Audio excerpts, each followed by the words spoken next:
안녕하세요 여러분, 성공합시다. 우리 눈에는 우연처럼 보여도 하나님의 완벽한 계획임을 깨달을 때가 있잖아요. 사실 어떨 때만 그런 게 아니라 모든 우리의 순간들이 그래요. 그 하나님의 계획 안에서 산다는 게 너무너무 큰 축복인데, 오늘 유다 지파를 통해서 그 원리 다시 한번 깨달아 보도록 해요. 자, 1절, 유다 자손 지파에게 가문을 따라 제비를 뽑아서 나누어 준 땅은 다음과 같다. 자, 유다 지파가 첫 기업을 얻었어요. 12지파 중에서 제비를 뽑아서 가장 먼저 땅을 배정받죠. 유다는요, 야곱의 네 번째 아들로서 원래 장자가 아니었음에도 불구하고 제일 먼저 크고 좋은 땅을 분배받아요. 야곱의 장자이던 루벤이 죄로 인해서 장자권을 잃었잖아요. 또 시몬과 레위도 폭력의 죄로 축복을 빼앗겼죠. 레위는 그 땅을 얻는 축복을 빼앗았는데, 하나님이 정말 그 말씀을 맡긴 축복받은 하나님이 기업이 되는 그런 벌이 축복으로 변환하는 것을 보여주면서 우리에게 용기를 주시잖아요. 이 위의 형들과는 달리 야곱은요, 유다에게 왕들이 내 허리에서 날 것이다 라고 예언하며 축복했는데, 그 예언대로 훗날 유다 지파에서 다윗 왕조가 나오고 그 다윗의 후손으로 예수 그리스도께서 오시잖아요. 정말 놀라운 약속의 성취이자 축복이죠. 결국 유다가 첫 번째로 기업을 받은 것은 우연이 아니라 하나님께서 야곱을 통해 주신 약속의 성취였어요. 이처럼 하나님은요, 오래전에 약속하신 말씀을 반드시 신실하게 이루시는 분이에요. 우리의 연약함과 실패에도 불구하고 하나님은 한 번 하신 약속은 끝까지 지키셔서 이루세요. 유다 지파의 사례를 보면서 우리도 교만을 경계하고 받은 복을 자랑하기보다는 겸손과 감사의 마음으로 하나님의 은혜를 기억해야 돼요. 자, 이어지는 내용은 유다 지파의 광대한 땅과 풍요로움에 대한 기록인데요. 한번 우선 내용을 볼게요. 유다 지파가 차지한 땅은 남쪽으로는 에돔의 경계선과 만나는 지역, 곧 남쪽 맨 끝에 있는 신광야에까지 이른다. 남쪽의 가로 경계선은 사해의 남쪽 끝, 곧 남쪽으로 나는 하구에서부터 아그리빔 비탈 남쪽을 지나 신에 이르고, 가데스 바네아 남쪽으로 내려가서 헤스론을 지나 아달로 올라가 갈가로 뻗어가다가 거기에서 아스몬에 이르고 이집트 국경지대의 강을 따라가다가 지중해에 이르러서 그 경계가 끝난다. 이것이 유다의 남쪽 경계선이다. 동쪽 경계선은 요단강 하구 사해 북단부터 남단까지이다. 북쪽 경계선은 요단강이 끝나는 곳, 요단강의 하구와 사해 바다가 만나는 곳에 시작하여 벳호글라로 뻗고 벳아라바의 북쪽을 지나 루벤의 아들 보한의 돌이 있는 곳에 이른다. 그리고 그 경계선은 다시 아골 골짜기에서 드비를 지나 북쪽으로 올라가 강의 남쪽에 있는 아둠민 비탈 맞은쪽에 길갈에 이르고, 거기에서 다시 엔세메스의 물을 지나 엔로겔에 이른다. 그 경계선은 다시 힘놈의 아들 골짜기로 올라가서 여부스 곧 예루살렘의 남쪽 비탈이 이르고, 또 힘놈의 골짜기 앞 서쪽 산 꼭대기에 이르는데, 이것은 르바임 골짜기의 북쪽 끝이다. 그 경계선은 다시 산 꼭대기로부터 넵도와 샘물까지 이르러 에브론 산 성읍들에 미치고, 또 바알라 곧 기럇 여아림에 이른다. 그 경계선은 다시 바알라에서 서쪽으로 돌아서 세일산에 이르고 여아림 산 곧 그살론 북쪽 비탈에 미쳐 베세메스로 내려가서 딥나에 이르고, 그 경계는 다시 에그론 북쪽 비탈 길로 나아가 시크론에 이르고 바알라산을 지나 얌느엘에 미쳐 그 끝이 바다에 이른다. 서쪽 경계선은 지중해와 그 연안이다. 이것이 유다 지파에 속한 여러 가문이 나누어 받은 땅의 사방 경계선이다.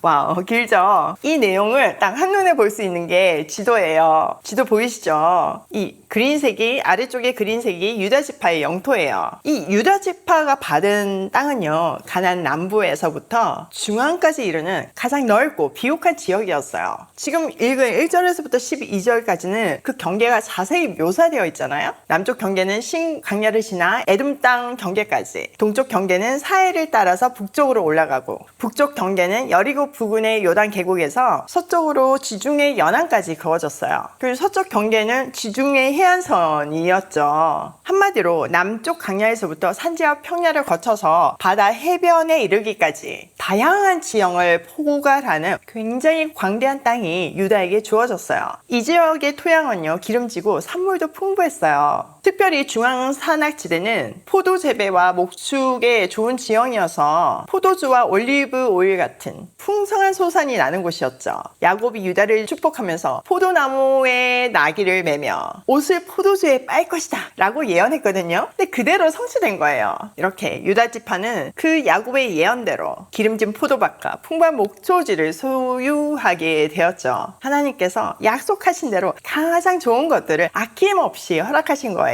지금 유다가 받은 이 땅은요, 단순히 땅뿐만 아니라 역사적으로 또 구속사적으로 굉장히 중요한 의미를 가지고 있는데요. 이 땅은 나중에 이스라엘 역사의 중심 무대가 되는 지역이죠. 유다 지파 기업 안에는 훗날 예루살렘, 이 당시 이름은 여부수잖아요. 예루살렘, 베들레헴, 헤브론 이렇게 중요한 도시들이 다 있었어요. 실제로 유다 지파는요, 이 비옥한 땅에서 가장 강성한 지파로 성장해서 다윗 왕조를 일으키고 나중에 남북이 분열됐을 때 남쪽 그 유다 왕국의 기반을 세우죠. 더 나아가서 이 유다 지파를 통해서 메시아 왕국의 복이 예표되었어요. 하나님께서 유다에게 풍성한 땅을 주심으로 해서 훗날 그 후손 가운데 왕들이 나오고 결국 예수님이 나오실 계획이 착착착 이루어지는 것이죠. 겉보기에는요, 단순한 제비뽑기 같지만요, 그 배후에는 이 엄청난 하나님의 경륜이 흐르고 있어요. 특별히 당시의 제비뽑기는 지금의 의미하고 좀 다르잖아요. 정말 하나님의 뜻을 대변하는 방법이었어요. 지금은 이제 그런 방법이 아니라도 성령이 우리 안에 내주하심으로 알려주시잖아요, 하나님의 뜻을. 근데 이때는 이런 방법이 필요했던 거죠. 이렇게 눈에 보이는 땅의 분배조차도 하나님의 놀라운 구원 역사랑 이렇게 밀접하게 연관되어 있었어요.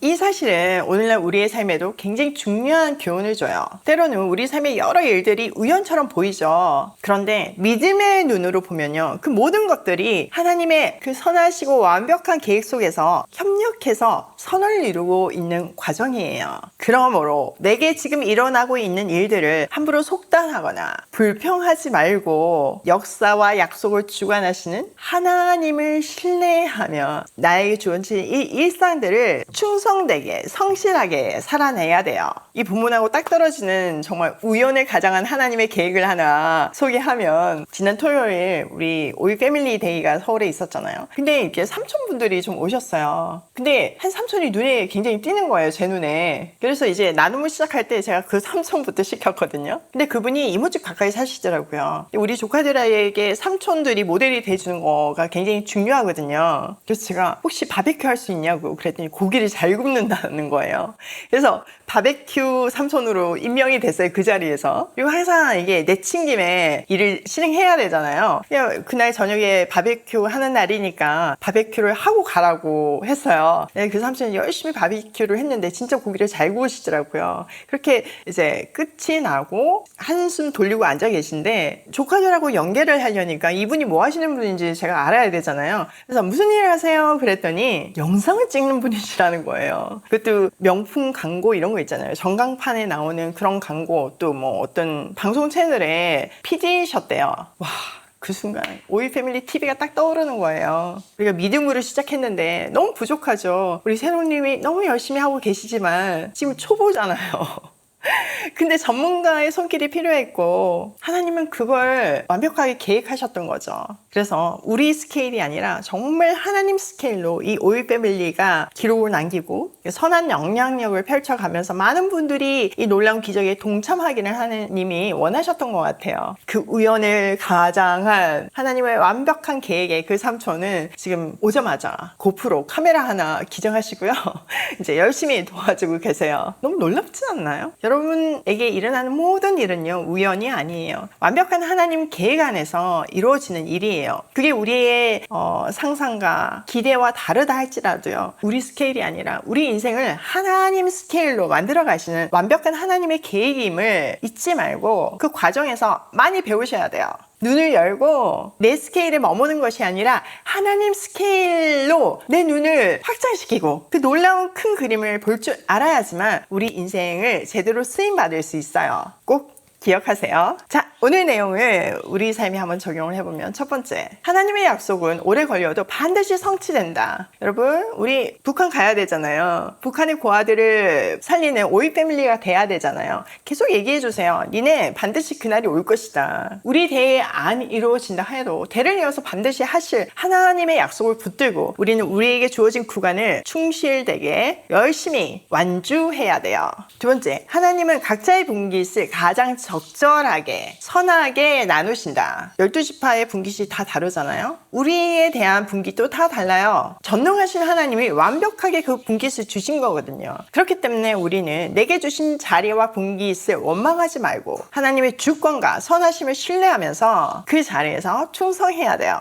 지금 내 인생의 위치도 우연이 아니라 완벽한 계획하심이고 은혜예요. 세 번째, 하나님의 큰 그림이 있다. 여러분, 우리 시야로는 볼 수 없는 하나님의 큰 그림이 있어요. 내 삶의 결정, 만남, 사건 하나하나에 하나님은 그 놀라운 계획을 숨겨놓으셨어요. 그렇게 생각하면 우리의 일상, 그리고 만나는 사람들이 너무 소중하지 않나요? 우리는 하나님의 계획 안에 움직이고 있다는 사실을 신뢰하면서 그 모든 만나는 사람에게, 그 모든 순간들에게 온 마음을 다해야 돼요. 오늘도 우연처럼 보여도 하나님의 계획은 완벽하심을 믿으며 충성하는 발걸음으로 고고싱 해요.